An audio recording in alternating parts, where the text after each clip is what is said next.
일본의 이 같은 조치로 경남의 수출 전선에도 빨간불이 켜졌습니다. 오늘 도의회 임시회가 열렸는데요. 대일 수출 의존도가 높은 경남의 농수산물 수출에도 불똥이 튀지 않을까 우려하는 목소리가 나왔습니다. 이 소식은 박종훈 기자입니다. 지난해 경남의 국가별 농축수산물 수출 실적입니다. 전체 수출 가운데 일본이 절반에 가까운 46%로 압도적인 편중 현상을 보였고, 특히 파프리카와 토마토 등은 전체 수출 물량이 일본에 의존하고 있습니다.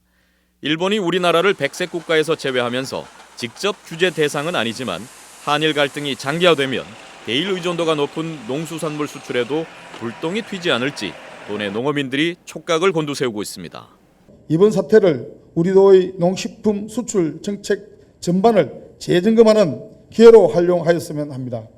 대일 농산물 수출과 관련해서는 사소한 꼬투리를 잡는 일에 피해가 발생하지 않도록 사전에 농약 안전성 교육이나 위생 관리를 철저히 해서 실제로 일본 정부가 WTO의 후쿠시마산 수산물 수입 금지 분쟁 판결에서 우리나라에 패소한 뒤 지난 6월부터 한국산 넙치와 생식용 냉장 조개 등에 대한 검역을 강화하면서 이런 우려는 점점 커지고 있습니다.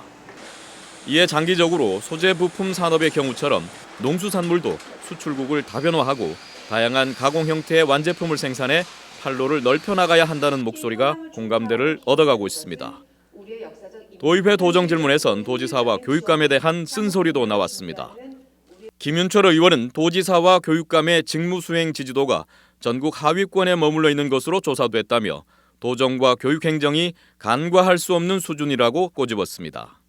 우리 도민들께서 피부로 체감할 수 있는 변화에는 미흡했다라는 평가를 저 스스로도 하지 않을 수 없습니다.